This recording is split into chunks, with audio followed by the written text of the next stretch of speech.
po. So, So, wait lang. ay, sige po. Sabay kayo pa para video na. O isin mo, ay hindi pala. Movie nila para. Sige. Ayan, so unang-una, welcome po dito sa Barangay Perez, Calauan, Laguna. Kung saan dito po mismo dinidevelop po yung ating resort. Ano po? So, ito pong site po natin is total of 8.5 hectares. Ayan, so kung mapapansin nyo, hanggang dun po yan, kasakop po yan hanggang dun sa likod yung 8.5 hectares. So, ito po yung phase 1A. So, nag-start po kami rito, wala pa po ito. Doon pa lang kami. Noong last year. Pero ngayon ay pwede na siyang maakyat. Kaya ito pong second level na pupuntahan na po natin. So, dito naman po ilalagay yung mga bilas natin. Dito? Yes. Then kung mapapansin nyo, ang inuna po ng company natin yung retaining wall. Oo, Yan yung retaining wall na yan. Kasi para maaprubahan naman tayo ni LLDA, yung Laguna Lake Development Authority. Oo. So, inuna po yung pundasyon and at the same time yung drainage system po natin. Kanaya may tubig na? Yes, yung drainage saka yung mga wastewater natin para patunay na hindi tayo makakasira sa kalikasan ni Laguna de Bay since malapit po tayo sa Laguna Lake. Ito po yung Laguna Lake. Ayan. Then dati ito po ay agricultural lot. So ito po ay banana plantation. So kaya naman tayo ay mabilis po na naaprubahan ni DENR Department. Yung nabigyan tayo ng compliance. Kasi Yung walang yes. putol na mga kahoy. Yes po. So hindi siya katulad ng mga yung mga timberland, mga kahoy. Then ang maganda po dito na reclassify na po ito. Dati kasi siyang agricultural lot, ngayon po is commercial lot na po siya. Okay. So 8 months din yung reclassification po. That's why tayo po ay pwedeng mag-develop po dito. Oo. At na-aprobahan din tayo ng yung environmental compliance certificate. Oo. Yan po siya. Then yung makikita niyo po dito mga heavy equipment. So lahat po yan ay company owned. So hindi tayo nag-rent kasi yung mga owner po natin hindi lang sila owner kundi sila rin po yung developer po mismo. Wow. So lahat po ng mga ano natin dito, mga heavy equipment, even po yung mga engineers, lahat po yan in-house. So hindi lang kasi sila owner kundi sila rin ay developer. Then ang maganda po dito sa site po natin na puntahan na rin po ito ng mga biology.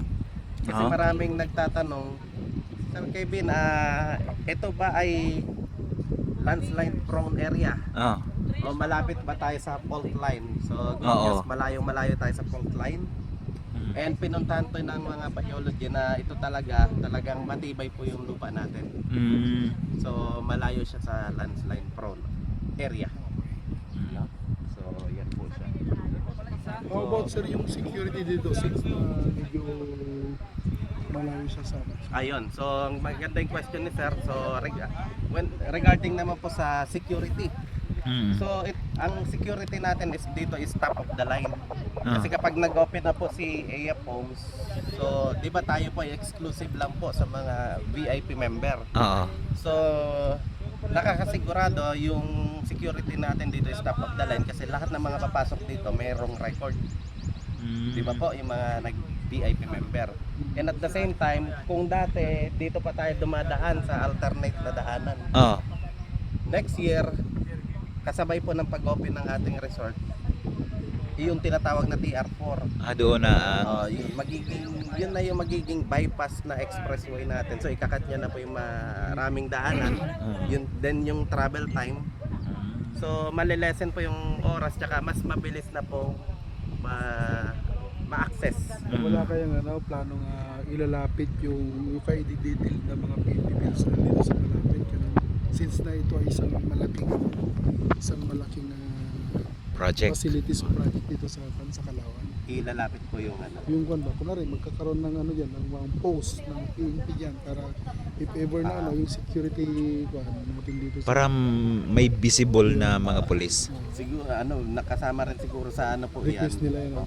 Kasi po talaga yan. Tanong ko lang sir, yung bakuna ho ba yun na nag-operate doon kasama po yun dito? Hindi po, iba po siya. Ang pagkakasabi ng karamihan, yung part na yan ay kay Sharon Cuneta naman po. Yan kay Sharon ko ito. Oh, binili niya. Pero wala pa po yan nung parang this year lang namin napansin na nag-ano po siya. May nagbabak po. May nagbabak po.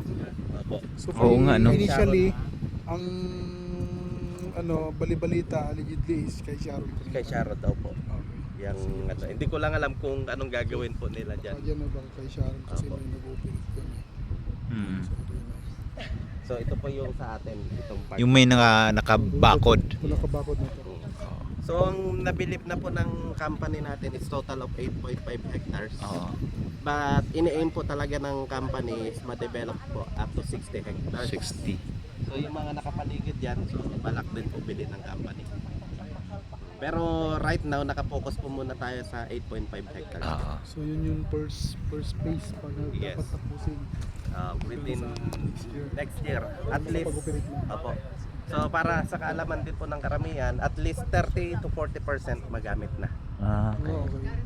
This coming next year, second quarter po ng 2027 is So either yung bypass road ba na yun is yung next year na rin ba Yes. mag-operate siya? Opo, next year. Okay. Next year po target, year 2027. Wala lang specific na month kung ano pong Sabi. buwan i-open, pero halos kasabay din po. So ang maganda rito kasi hindi lang siya accessible, strategic pa yung ginawa ng company. Kasi halos kasabay po ng pag-open po ng TR4. Kaya magmamahal din po yung mga lupa po dyan. Ay, oo. Kasi lalo't mga negosyante na kapag nalaman nila na meron parang TR4 na ito kasi yung TR4 yun yung pabibilisin po yung biyaheng Quezon. Quezon to Then meron din Bicol. po yung TR5 papabilisin naman yung biyaheng Bicol. Ay, So ganun. yung TR4 is Manila to dito. Yes. Quezon naman. Then TR5 is Quezon. Bicol. Hindi ba kanina nag-exit po kayo sa Santo Tomas? Oo. Pag na-open na yung TR4, hindi na po kayo mag-exit doon. Diretso na. May shortcut na po siya. Ikakat niya, bypass na expressway. So connected po yan dito talaga. Galing. Punta sa atin. Kaya mas mabilis na po So siya. maybe 3 years from now siguro Mas develop na po. develop na tayo. Oo. Diba? Ngayon, So kung pupunta pala tayo ng parting Visayas, daan muna tayo dyan. Oo. Pahinga muna. Pahinga Paligo muna. muna tayo saglit. maganda kasi dito sa atin, tayo yung magiging kauna-unahang pinakamalaking hot spring resort dito po sa Luzon. Laguna. Laguna. Ay, Laguna. Pero ine-aim natin buong Pilipinas kasi ine-aim po hanggang 60 hectares. Mm. Yun po siya. So, tsaka maganda yung location natin. So, parang nasa ibang bansa po talaga. So, surrounded po tayo ng natures. At ang ating resort is elevated up to 5th level. Doon naman po tatayo yung ating Skyline Club Hotel. Pero yung Skyline Club Hotel na yon, 5 years pa po ang development po niyan. 5 years. Opo. Saan po yung ano natin yung resort natin? Ito po Ay, dito. yung yan. Dito po yung big restaurant. Doon naman po yung reception parking. Then doon po yung main entrance natin, yung grand entrance. And dito naman po yung kids playground, yung NBA size basketball court. Then yung mga hot spring po natin and swimming pools. Diyan po ilalagay. Sa first, First, opo. level. Then dito yung naman parkingan natin kayang i-accommodate ng mga ilang sasakyan yan. ang yung first parking ano po natin, kaya niya mag-accommodate, kung di ako nagkakamali, mga nasa 100 vehicles.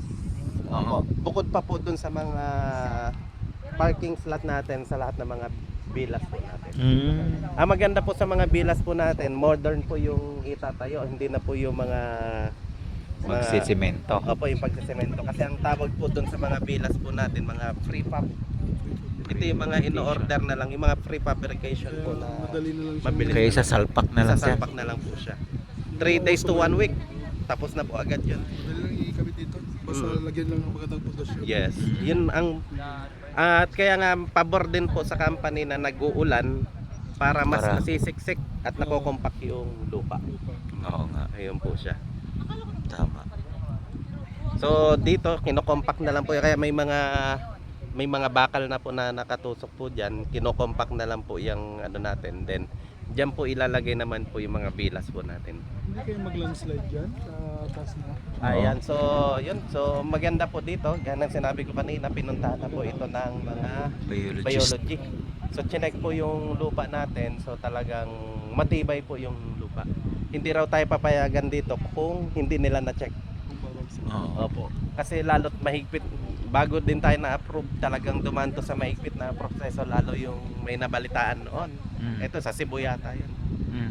So yung sa DNR nila. So tayo po ay talagang sumunod din sa proseso bago tayo nag-develop po dito ng resort. Yan po Oo. siya. Okay. Paano po. pa magandang Then- i-add mo sir sa kon natin sa Sa add-ons, sige. mga kon mo dito, mga ano. So yun, ang iniintay na lang natin yung SDP. Ano po yung site development. So on process naman na po siya. Then kasama po na nabanggit ko na po ba yung LLDA clearance? Oh, yung Ayun, sa yung Laguna sa- Lake. Laguna de Lake. Apo, yung sa retaining wall natin tsaka sa drainage system.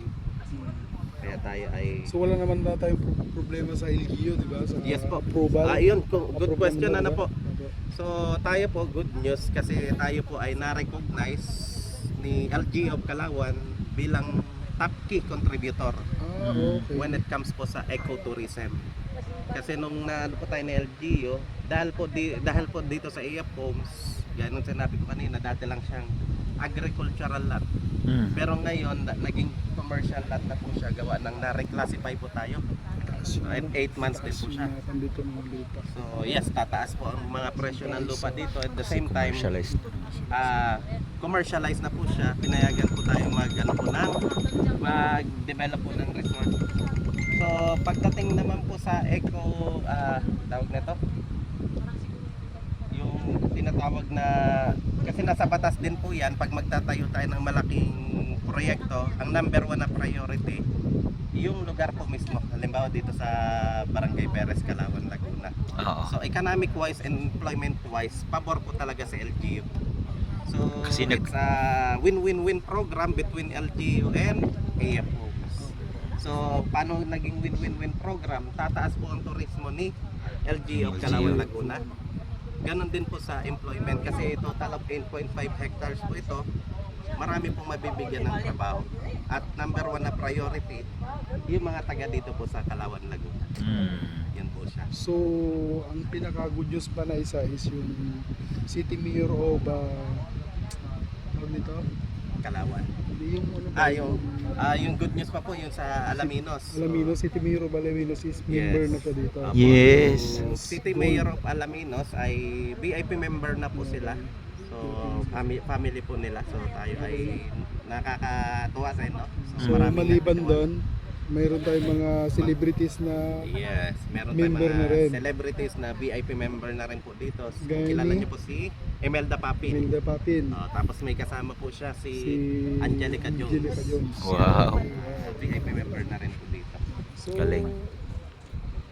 So ang pinakamaganda kasi dito, bakit tayo pwedeng malaman nila ito, open na po sa AF Homes. Ah.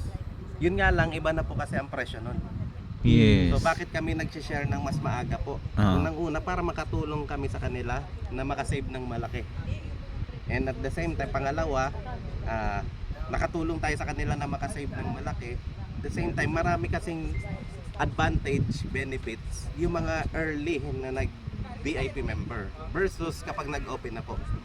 Parang ano lang po yan sa mga dinidevelop po ng mga tawag na to, mga subdivision. Bakit karamihan ng mga subdivision, bagamat wala pa pong bahay, pero almost sold out na po yung slots. Kasi bakit po? Naka-pre-selling. So sir, alam niyo naman po 'di ba na talamak ngayon yung mga scam, Yes po. 'di ba? So pag sinabing iba na pre-selling, parang nakakatakot kasi nga parang panghatak yun na kung tutusin talaga, mahal naman talaga pagka ganitong mga resort. So paano mo naman po mapasigurado na hindi ito scam? Yes. Unang-una, ang number 1 na kinukonsider ko po dyan, dapat nakikita po yung mga may-ari. Oh. Yun po talaga. Kasi marami po talaga, yun ang inano ko po. nagtatayo sila ng proyekto pero hindi makita yung may-ari. Mm. Pangalawa, dapat merong opisina. Mm. Pangatlo, dapat kompleto ng legalities. Mm. At pang-apat, ang doon po ako na mas na-convince kasi sila po ay hindi lang po sila mga owner kundi magkakamag-anak po, magpipinsan. At hindi lang silang tatlo magpipinsan, buong ano po ni AF Homes is nandun po yung mga magkakamag-anak po sila, magkaka-relatives, mga tito, mga pamangkin nila, nagtutulungan. So doon pa lang mas naging kampante po ako. Kampante. Naging komportable. Kasi pansinin niyo naman po dito sa Pilipinas bakit maraming mga corporation na ngayon ay very successful. Maraming mga kilalang mga business tycoon like mga family mga Henry Gokong Way, mga Rason, di ba mapapansin niyo bakit successful po sila? Kasi family business nagtutulungan. So yun din yung nakita ko po dito. And at the same time, saan po tayo makakita ng company na mangi-scam Mm. na unang-una gumastos po ng ganito, million na yung nagastos nila. Mm. At the same time, meron tayong 15 vans na free van na naglilibot po sa buong Calabarzon, Metro Manila and Bulacan. Ang maganda niyan, free na hatid sundo. Then araw-araw, so gumagastos po ang company. Ang maganda po niyan, very generous po sila dahil hindi lang po mga guests po namin ang free po ang morning snacks, merienda and lunch buffet. And even po lahat po kami ng mga nagtatrabaho po doon sa Empleyado. Opo, lahat ng empleyado. Libre po nila. May pabahay, libreng pabahay din po sila. Wow. Opo. Yung apartment. Opo, mga Ganyan. libreng apartment. Hindi lang po sa aming mga sales, ganun din po sa mga chef. At kung mapapansin nyo, may chef po tayo dun sa office po natin. Then kung mapapansin nyo, may mga tawag nito, culinary lunch and bar. Kasi gusto po ng mga owner, doon pa lang po sa office natin sa Alaminos, Laguna, is makita na po nila at ma-experience na po ng mga guests natin yung gusto nilang ma-experience natin once na nag-open na po si resort po dito. Yes. Kasi yung office po natin sa Alaminos, Laguna is advanced training facility pa lang. So, kapag nag-open na po yan, ang gusto po talaga ng company, yung office natin dito po, para ma-maintain po ng company yung credibility naman po nila. Yes. Yun po. So, doon makikita nyo, magaganda. Then may mga marami tayong mga chef doon. Bakit may mga chef na po agad dahil sa office natin? Kasi yung mga chef na yon, sila rin yung mag-serve po naman sa atin dito. Okay. Ililipat Advanced dito. training facility po natin. So, yun po siya. Sir, saan yung tubig dito? Kung may Ayun. hot spring So yung sakali. tubig po natin ay kinukuha po dito sa likod po niyan, yung geothermal hot spring. Doon. Kung lalakarin po natin yan, mga 20 minutes time naman po yung lakaran. Pababa. Opo, pababa po siya. Anong gusto mo dyan? So, pwede tayo Sunod na magpa-schedule sa sunod, pero kailangan madaling araw, mga alas 5. Para hindi... Opo, hindi mainit, tsaka mas masarap po maligo sa hot spring Oo. ng umaga. Ang ano nga lang yan, up to 42 degrees Celsius. Kung baka maluto So, yung may natin. maluluto talaga. Pwede ka rin maglaga ng itlog. Kaya tayo kapag lumublob, may malalaga talaga na dito magpalaga. Yun lang. Talaga ng medyo Yes po. Oo. Pero maganda dito sa resort natin, kaya siya all-in-one fun. Oo. Hindi lang po natural hot spring, pwede silang mamili. Meron din pong cold swimming pool. May swimming pool Yes. din. Magkakaroon din tayo ng eco farming dito, which is yun naman po yung phase 1B. And yung phase 1C, yun naman po yung sa natin yung outdoor na mga facility. Na nakikita ko maging problema dito pag summer siguro, napakainit siguro dito. Kasi ano... yes po.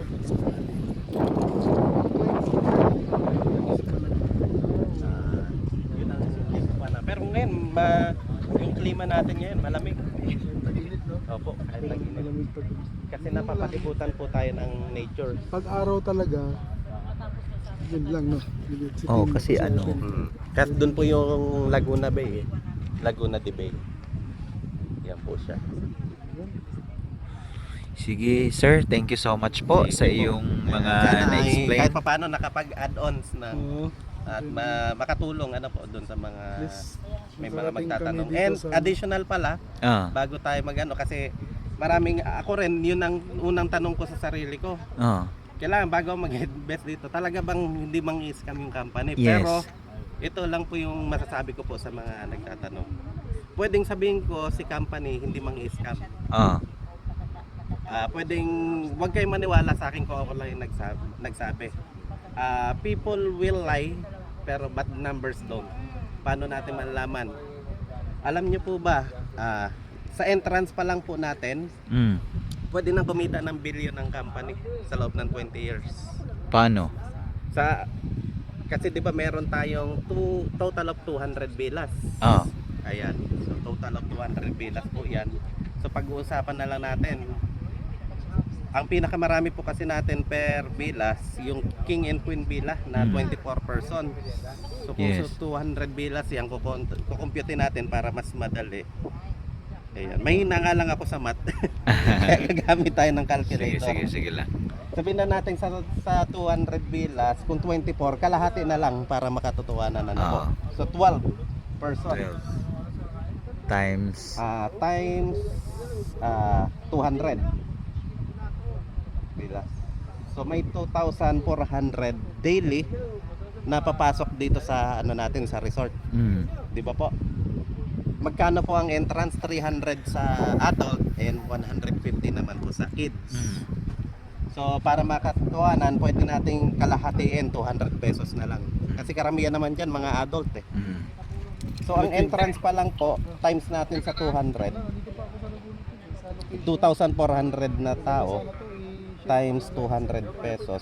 So may 480,000 na po agad sila daily. Wow. Resort. Daily income po nila 480,000. Ang usapan po dito, entrance pa lang. Ngayon, ita-times natin sa loob ng isang buwan. Ah, So may Wow. 14 million, per month. 14.4 million per month silang income. Entrance pa lang po Wow, yan. sa entrance pa lang. Ngayon, times natin sa loob ng isang taon, which is 12 months, Ah, may 172.8 million po sila per year. Times natin sa 20 years na lang po. Pwede silang kumita ng 3.4 billion sa loob ng Billion. 20 years. Entrance pa lang. Ngayon, tatanungin ko po doon sa mga nagtatanong na hindi raw po ba matutuloy si AFO. ah, Papayag po ba sila kung ito po yung kikitain nila, entrance pa lang na hindi po matuloy? nako, hindi. Di ba? So ito yung potential. Ang maganda po dito, hindi lang po entrance sila kikita kundi doon sa mga staycations, and at the same time zip line. Magkakaroon din tayo ng mga sa loob po ng ano po natin, may big restaurant po tayo. Mga function room. So maraming project po si AFO. So sila hindi po papayag na hindi po matuloy. Oo. Ito kasi ito yung mawawala sa kanila. Entrance pa lang pwede na silang kumita ng billion. What more pa kaya yung mga nakapaloob pa po dun sa ano po natin. Ano po? So dito pa lang po yun yung nakikita ko para sa akin. Wow, thank you, sir. Okay, sige Sa po. iyong add-on na pag-share sa amin. Sige Thank po. you so much po. Welcome po. Si Sir Kevin po, yung aming pong in-interview, isa sa mga sales manager dito sa AF Homes. Thank you so much.